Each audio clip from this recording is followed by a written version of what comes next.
വണക്കം മക്കളെ ആദ്യം തന്നെ പറ ഈ വീഡിയോയിൽ ഒരു കുന്തുമില്ല. ഞാനും സോനു രാവിലെ തന്നെ മിന്നി വിട്ടു. വൈക്കിലെത്തിയപ്പെട്ട കുട്ടികളെ അവർ റേസിംഗ് എടുത്തട്ടെ. നമ്മളെ വെച്ചു റേസിംഗിന് ഉണ്ടോ ചോദിച്ചു. ഞാൻ പറഞ്ഞു നിങ്ങളിപ്പോ റേസിംഗിനോ? ഔഫ് എന്റെ പൊന്നെ, നിങ്ങളിപ്പോ ഇവിടെ നമ്മളെത്തോ? ഏതായാലും എത്തൂല പറഞ്ഞു.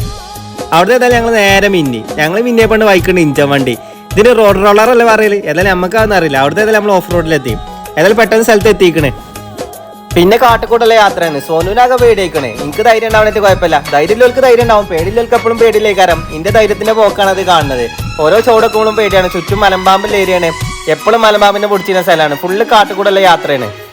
ഈ വരുന്ന കേട്ടോ ഗപ്പിക്കുളം കാണാനുള്ള പൂതി. ഓൻ്റെ ഗപ്പിക്കുളം കാണിച്ചു കൊടുക്കായിരുന്നു. ഏതായാലും ലാസ്റ്റ് ഞങ്ങൾ ഗപ്പിക്കുളത്ത് എത്തിക്കണേ. ഇത് നിറച്ചും ഗപ്പിയാളുടെ കോളാണ്.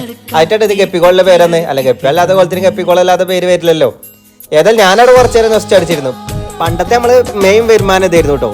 എന്താ വെച്ചാൽ ഇതിന് ഗപ്പിയാളെ പിടിച്ചാ മറിച്ച് വിൽക്കുക, അതന്നെ പരിപാടി. അന്നൊക്കെ ജോഡിക്ക് 2 റുപ്യ ആയിരുന്നു. ആ ജോഡിയാളെ ബാക്കിയാളെ പതി ഉണ്ടാവാം. ഐറ്റങ്ങളൊക്കെ ഒന്ന് ശരിക്കും നോക്കി. നിങ്ങൾക്ക് ശരിക്കും നോക്കിയാൽ കാണേക്കാരം. കണ്ടില്ല ഗപ്പിയാളൊക്കെ ഇവിടെ പാന് കളിച്ചില്ലേ. പിന്നെ ഏതായാലും അവിടെ ഞങ്ങൾ മിന്നി വിട്ടു. ഞങ്ങൾ വരുന്ന വൈകൾ കണ്ടോളിയും. കുറെ ഊട് വൈകളുടെ നാട്ടിൽ ആർക്കാണെങ്കിൽ വൈ തെറ്റും. നമുക്ക് അങ്ങനെ 1-2 വട്ടം വൈ തെറ്റിയിട്ടുള്ളൂ. ശരിക്കുള്ള വൈബ് വൈ തെറ്റുമ്പോഴാണ്. അപ്പൊ നമ്മൾ പുതിയ ലോകങ്ങൾ ഇങ്ങനെ കാണാം. അതിട്ട് കണ്ടില്ല, പുതിയ സ്ഥലങ്ങൾ നമുക്ക് കാണാൻ പറ്റി. അപ്പൊ ഇനിയും സന്ദീപം വരെ വണക്കം, ബൈ ബൈ.